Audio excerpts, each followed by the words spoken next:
a number of moving objects, which at first I thought were dolls. And these objects were moving towards me. I noticed with mild surprise that they were very thin, short, human-like creatures with very, very large melon-shaped heads. The creatures had no noses, like as human beings have. They had only small little holes on either side of where the nose would be, and their mouths were like knife cuts at the bottom of their faces. And these creatures were coming towards me. In color, they were gray, like certain types of fish, and they wore silvery gray garments which reached up to their necks and up to their wrists. I couldn't see whether they were wearing boots or not at that time. And while I was looking at these creatures, I suddenly was aware that something was above me, standing there, and I looked up straight into the face of one of them, a much taller one than the others. And this creature was wearing a garment like a tight-fitting overall without any buttons or anything, which reached up to its neck, but its wrists were bare.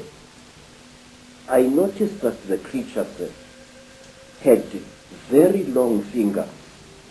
Its fingers had and each of its fingers had an extra joint, and it ended in a claw, a black claw like that of a chicken or a certain kind of bird, and that its thumb was not here, but here in the middle of the hand. And this thing was standing above my head and looking down at me, and I was looking at its eyes, which were very strange indeed. It was as if it was wearing plastic goggles over its eyes. I could see its eyes inside these tinted goggles, and it had holes on either side here, but it had no nose as I have. Its jaws were very small, and its mouth was a slit with tiny little scale-like things where its lips should be.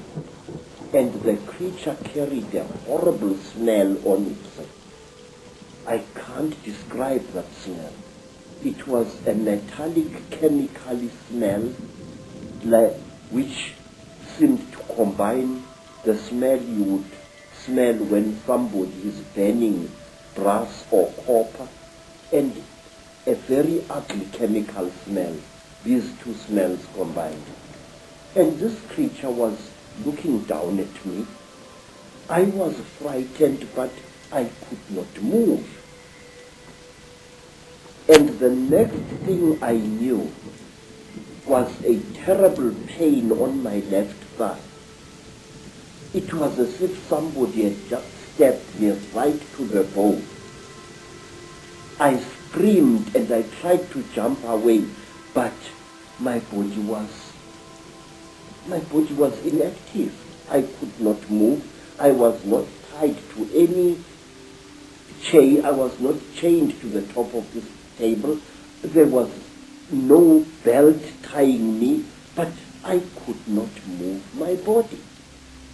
And when I looked down at what was happening, I found that one of the shorter creatures had driven something very painful into my left thigh. And then, while I watched, horrified, the creature pulled out this thing, and I saw that it was like a pencil made of shining metal with what appeared to be a flexible cable at the back. And Before I could do anything, sir, my head was seized by the creature above me. It caught me on either side of the head like this. And then a third creature drove something into my right nostril here. It was as if I had been shot. The pain was so terrible that I screamed and screamed. Blood filled my mouth. Blood spurted out of the nostril, and the creature did not seem to care. I was stupefied. The pain was so intense, so terrible.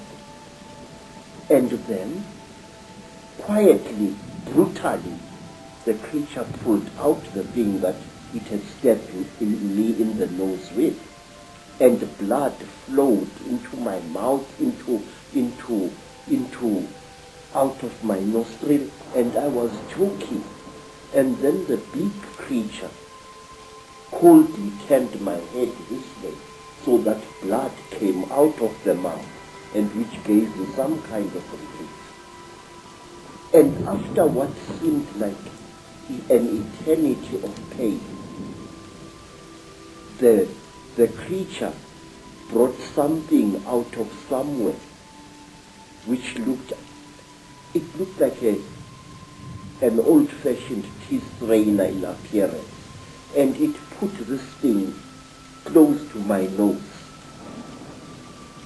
And then I seemed to drift away, and the pain subsided. You know, sir, it was torture so intense that even now I can't describe it. And then something else happened. A fourth creature started rummaging between my legs, and it pulled out my organ of manhood and stuck something into that. It was very strange, but I wasn't feeling any pain now. But I could feel the flexible cable moving inside me, right into my body. And then, I can't describe it. It was as if my seed was being sucked out by this small, bright, flexible cable. And then the creature just pulled it out. I screamed and I cried and I screamed, but I could not move. And then something happened which to this day still amazes me. After the creature had pulled out the flexible cable from my organ, the creature just stood there looking at my organ. And I was so terrified that I urinated, and accidentally urinated against the chest of the creature. It jumped away as if I had shot it, and it stumbled backwards. But its face didn't show any expression. Its mouth didn't even open, but the way the creature reacted, trembling all over, it was as if I had really hurt it, but it was wearing this kind of garment.